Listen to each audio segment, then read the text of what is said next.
लेकिन लेकिन जो हमारे धर्मशास्त्री यहाँ पर हैं वो हमें बताएंगे कि स्नान ध्यान का क्या अर्थ है। शास्त्री जी, स्नान ध्यान क्यों? बहुत सुंदर प्रश्न है राजन जी। सतम विहाय भोक्तव्यम सहस्त्रम स्नानम आचरेत लक्षम विहाय दातव्यम कोटिम त्यक्त्वा हरिम भजेत। स्नान का महत्व जो है, वैसे तो सारे जीव जंतु से लेकर के मनुष्य तो बगैर स्नान के जो है रह ही नहीं सकता है, क्योंकि धर्मेण हीना पशु भी समाना। यदि धर्म नहीं है जिस मनुष्य में, वो मनुष्य पशु बन जाता है, वो राक्षस बन जाता है, वो प्रेत बन जाता है। इसलिए 100 काम छोड़ करके भोजन करना चाहिए, 1000 काम छोड़ करके स्नान करना चाहिए, और 1,00,000 काम छोड़ करके दान यानी दया देना चाहिए, और कोटिम त्यक्त्वा हरिम भजेत, क्योंकि ये मनुष्य जन्म केवल जो है हरि स्मृति के लिए, हरि प्राप्ति के लिए ही मिला है। बाकी का भोजन है ना, ये तो आहार निद्रा भय में थुनंचो सामान्य में तत् पशु भी नराणाम धर्मो ही एको अधिको विशेषो धर्मेण ही ना पशु भी समाना। तो यदि हमारे जीवन में स्नान ध्यान नहीं है, पाठ पूजा नहीं है, हमारे यहाँ तलक चंदन चोटी नहीं है, तो हम तो जो है राक्षस हो जाते हैं। क्योंकि ऐसा हम पशुओं का और राक्षसों का यही तो काम है। राक्षसों के यहाँ पर कोई खाने पीने का कोई सिस्टम, कोई आचार विचार नहीं है। हमारे यहाँ गीता में कहा है आहार शुद्धौ सत्व शुद्धि सत्व शुद्धौ ध्रुवा स्मृति। यदि आप आहार व्यवहार, जैसे अभी हमारे सूतक काल में हम लोग जो है खाते पीते नहीं है।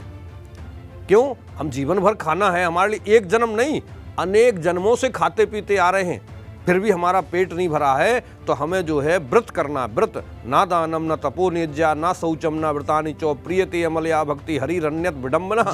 यदि हम व्रत नहीं करते हैं तो हम मनुष्य नहीं। आपने स्नान ध्यान के साथ व्रत का भी अर्थ बता दिया, और आगे चर्चा करेंगे। एक बार जरा प्रयागराज चलते हैं, और प्रयागराज जो तीर्थ नगरी है, और वहाँ पर क्या स्थिति है आज इस वक्त?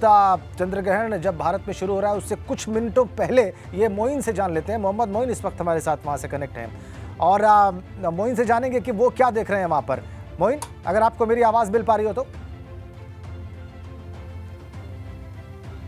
देखिए, आपको बता दें कि बहुत लंबे अरसे के बाद ये पहला मौका है जब एक पक्ष में दो ग्रहण पड़ रहे हैं। आज चंद्र ग्रहण है और इस साल का आखिरी चंद्र ग्रहण है। अगर हम प्रयागराज की बात करें तो इस चंद्र ग्रहण का असर यहाँ पर 1 घंटे 4 मिनट तक रहेगा। शाम तकरीबन 5:15 से ग्रहण शुरू होगा और 6:19 तक रहेगा। अगर हम प्रयागराज संगम की बात करें तो इस वक्त हम संगम पर मौजूद हैं, और आप देख सकते हैं कि बड़ी संख्या में जो श्रद्धालु हैं, जो साधक हैं, वो यहाँ पर आए हुए हैं, आस्था की डुबकी लगा रहे हैं। आप देख सकते हैं ठीक सामने की तरफ की तमाम लोग ऐसे हैं जो गंगा और यमुना के जल में खड़े होकर के मंत्रों का जाप कर रहे हैं, पूजा अर्चना कर रहे हैं। चूंकि गंगा का जल स्तर काफ़ी बढ़ा हुआ था, अब धीरे धीरे घटना शुरू हो रहा है, इसलिए घाट पर थोड़ी सी अव्यवस्था है और काफ़ी फैलाव है। कई किलोमीटर लंबा घाट है, इसलिए एक साथ तस्वीरें या एक जगह पर देखने को तो नहीं मिलेंगी, लेकिन आप देख सकते हैं कि बड़ी संख्या में जो श्रद्धालु हैं वो गंगा के जल में खड़े होकर, यमुना के जल में खड़े होकर के स्नान कर रहे हैं, पूजा अर्चना कर रहे हैं, मंत्रों का जाप कर रहे हैं।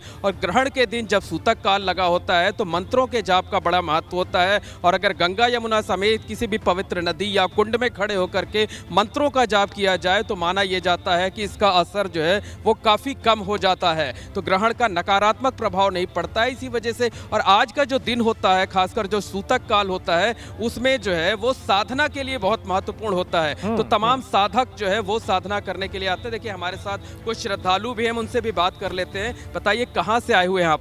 हम आए हैं हनुमना से। हनुमना, मध्य प्रदेश? मध्य प्रदेश से। तो आज बताइए, आज चंद्र ग्रहण है, शाम के वक्त आप लोग यहाँ पर आए हुए हैं, किस तरीके से यहाँ पर पूजा अर्चना होगी, स्नान होगा, और क्या कुछ कामना करेंगे आप?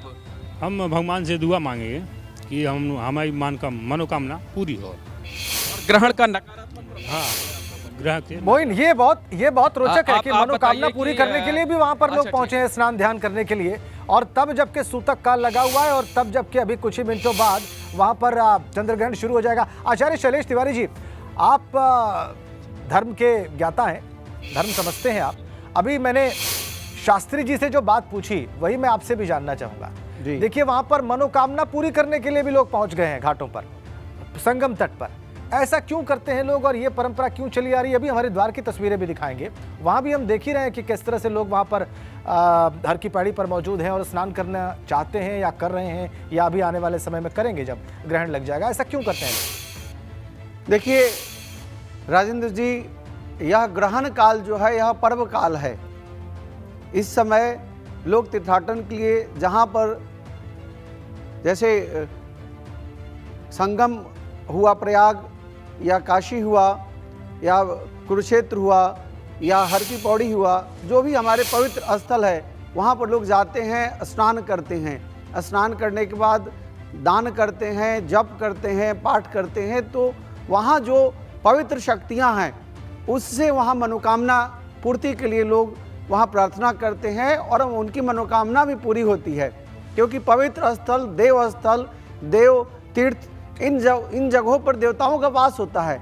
इसलिए जब व्यक्ति घर से जाता है, चाहे वो प्रयाग हो, चाहे वह काशी हो या हरिद्वार हो या वृंदावन कालिंदी कुंज हो, कालिंदी का माँ जमुना जी वहाँ हो, जमुना तट हो, तो ऐसी जगहों पर देवताओं का वास होता है और वहाँ लोग अपनी कामना को लेकर जाते हैं। और हर समय नहीं जा सकते, ग्रहण काल में पहले से पता हो जाता है कि ग्रहण इस समय है, इस दिन है, तो लोग जाते हैं वहाँ स्नान करते हैं, वहाँ पूजन करते हैं, वहाँ दान करते हैं और अंत में अपनी मनोकामना को अपने इष्ट के सामने, अपने देवी देवताओं के सामने रखते हैं और वह मनोकामना निश्चित तौर पर पूर्ण होता है। इसलिए जाना चाहिए ऐसे जगहों पर।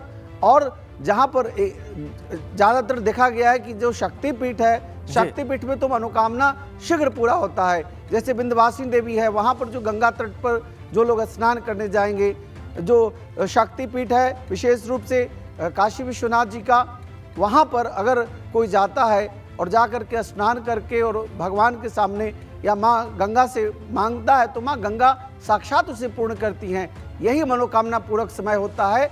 और दुनिया में और देशों में ग्रहण को लोग साइंटिफिक रूप से देखते हैं, लेकिन हमारे भारत में, चूँकि हमारी भारत की संस्कृति सनातन संस्कृति है, हम लोग इसे पर्व काल के रूप में देखते हैं, इसे साधना काल के रूप में देखते हैं। कुछ लोग ग्रहण से डरते हैं, ग्रहण से डरना नहीं है, ग्रहण के समय को सदुपयोग करना है। ठीक है, साधना के लिए प्रयोग करते हैं, व्रत के लिए प्रयोग करते हैं और मनोकामना पूर्ण करने का भी योग बनता है।